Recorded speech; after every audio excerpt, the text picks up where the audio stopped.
Every year, the oceans supply more than 200 million tons of seafood to the world. Food that ends up on family tables in street markets and on the menus of luxury restaurants. Behind those tidy fillets and carefully packed cans are people who live by the tides, reading the wind-chasing seasons, and sometimes risking their lives for a single catch. Today, we're not just talking about one species or one country. We're diving into a collection of epic fishing moments from around the world. From hand-lining tuna in Indonesia, to hunting king crabs in Alaska, to harvesting tiny anchovies by the tens of thousands. Each scene shows a different way. Humans have learned to work with the sea, some ultra-modern, some centuries old, all of them unforgettable.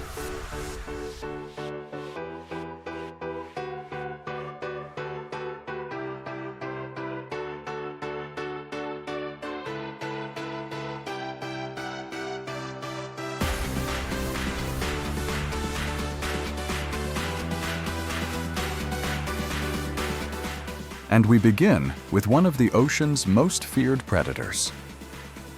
Shark fishing, where still permitted, sits at the edge of human endurance.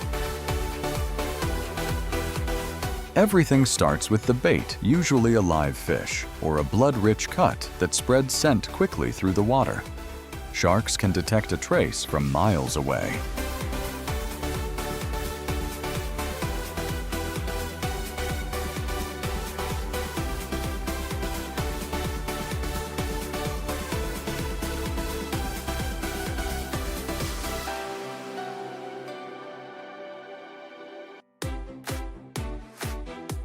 Once the bait hits the surface, the crew waits for a single violent pull. When the rod bends and the reel screams, the fight begins. Even a mid-sized shark can weigh hundreds of pounds, and the angler must use every ounce of strength and technique to keep control.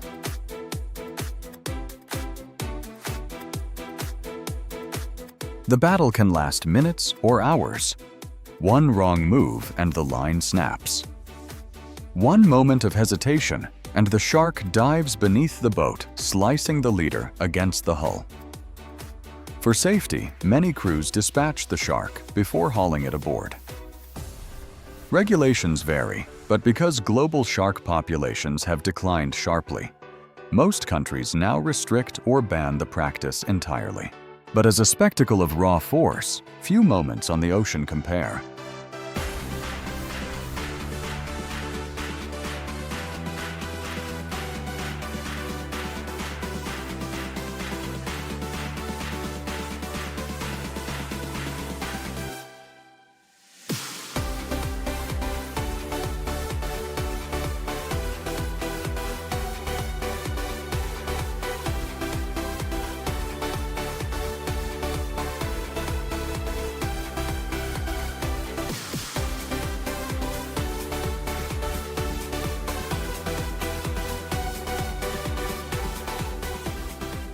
Off Indonesia, yellowfin tuna are still caught by hand using a fast, rhythmic method.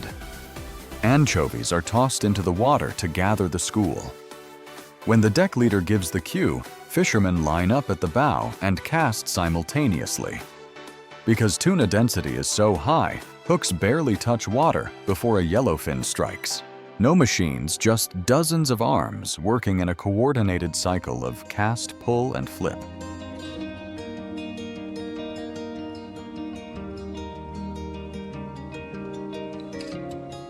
On larger vessels, however, purse-seine nets handle the job. Helicopters or drones help track the school. Small boats circle the fish with massive nets stretching kilometers across. Once the school is enclosed, a lifting net or seawater pump pulls tens of thousands of pounds onto the deck. Ultra-low freezing systems preserve the catch immediately for export.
Bluefin tuna are perhaps the most iconic big game fish in the ocean.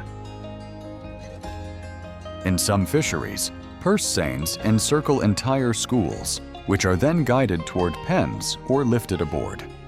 In others, rod and line crews wait for a single bite that could be worth thousands of dollars.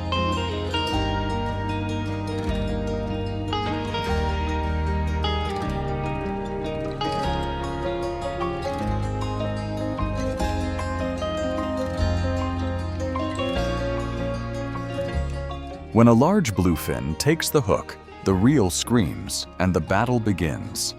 The fish may run deep circle the boat or sprint away in sudden bursts. The angler must manage drag and line tension to avoid breakage.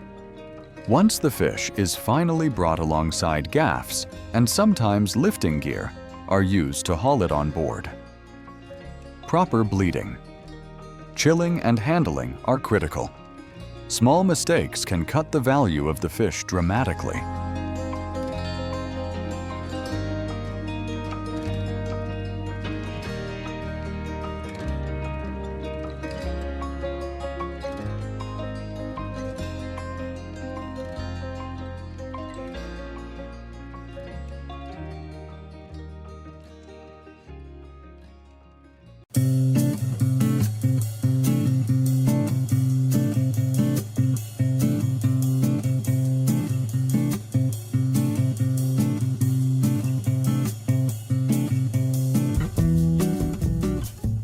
In cold northern seas, king crabs and snow crabs are caught with heavy steel traps set on the seabed.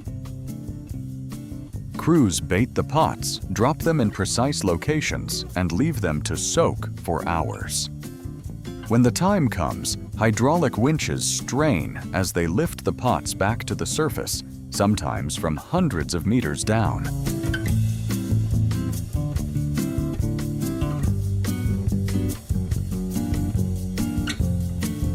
On deck, the crabs spill out in a clattering wave.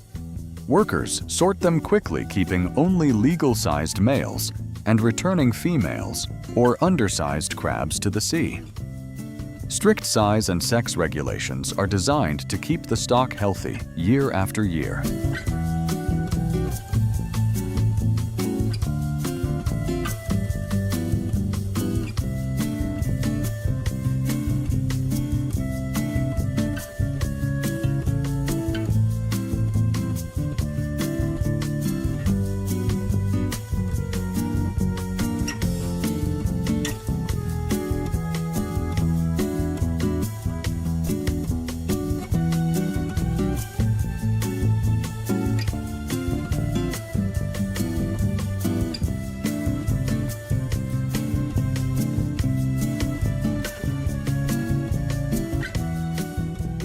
Lobsters are caught in similar traps, but in shallower, often rocky areas.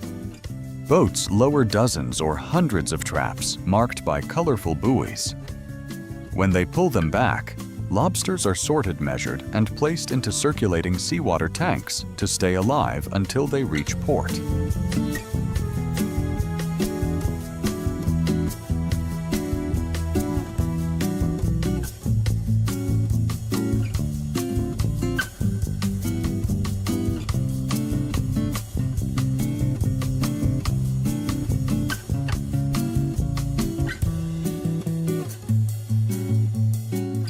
In some regions, divers hunt lobsters directly using iron hooks to gently pull them from crevices before stringing them onto lines and heading back to the surface.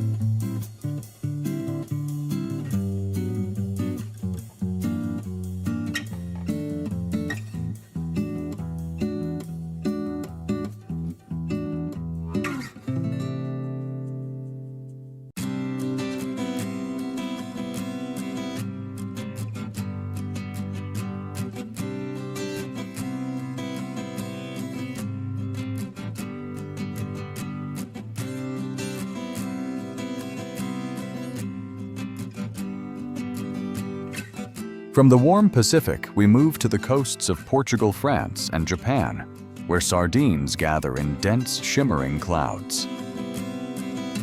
These small fish are inexpensive, highly nutritious, and form the backbone of an enormous canning industry.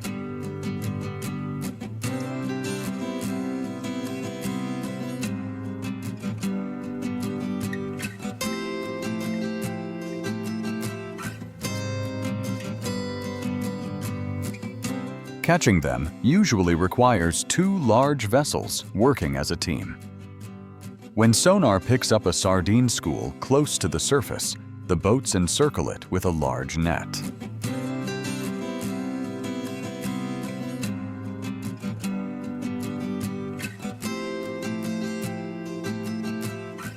Once the net is drawn tight, workers use a big dip net to lift the fish aboard. One good set can bring in 10 to 50 tons.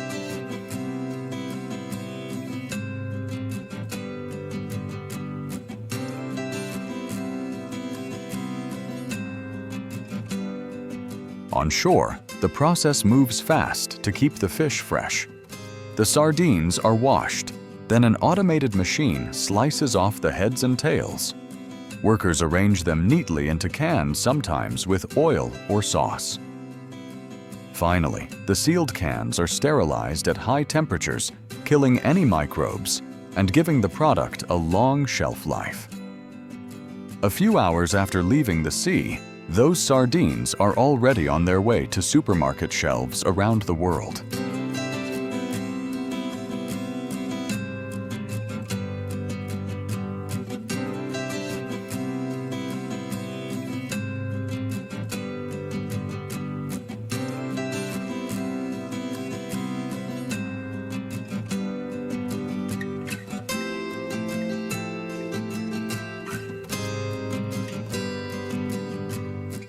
Swordfish are equally intense, but for different reasons.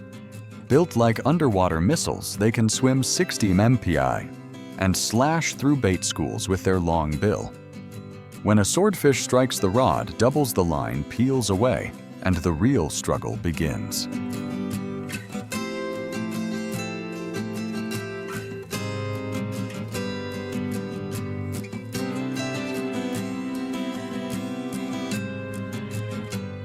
These battles demand stamina. A swordfish may dive deep, run wide, or surface suddenly. After hours of exhausting back and forth, the fish finally tires. Crews secure it with a harpoon rope, then lift it aboard with gaffs or winches. It's dangerous, dramatic, and unforgettable, a true test of both angler and gear.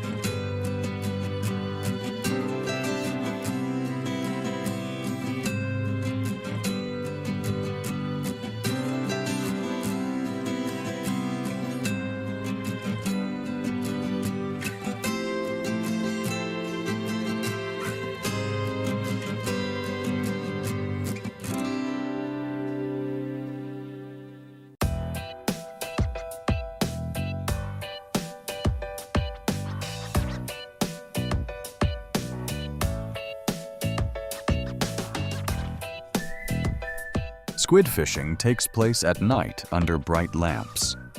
Thousands of squid gather beneath the boat, and lines fitted with barbless jigs bring them aboard rapidly.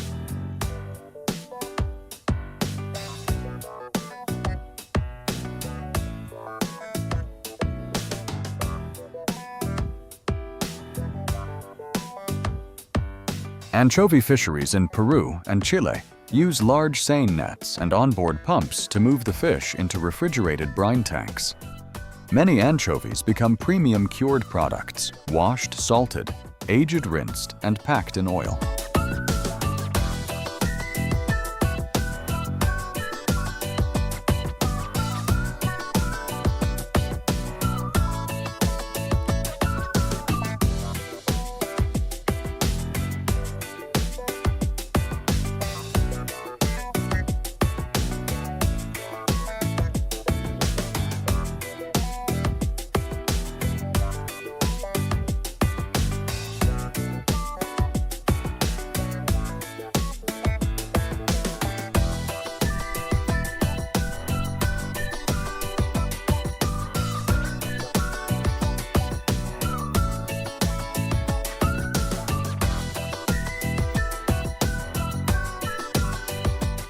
Alaskan salmon run support entire communities. Boats deploy, encircling nets to catch the moving schools. Increasingly gentle seawater pumps lift salmon aboard to avoid bruising and maintain premium quality.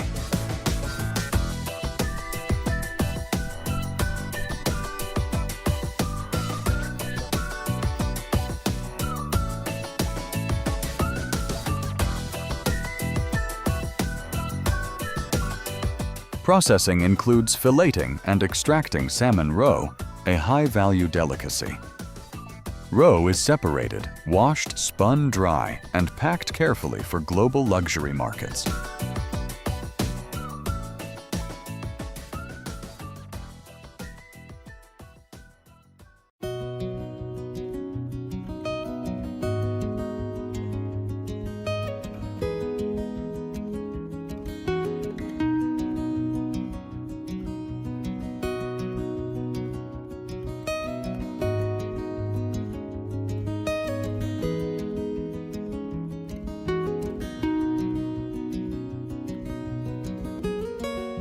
Across warm tropical seas and freezing northern waters, every catch tells the same story: precision, patience, and deep respect for the ocean.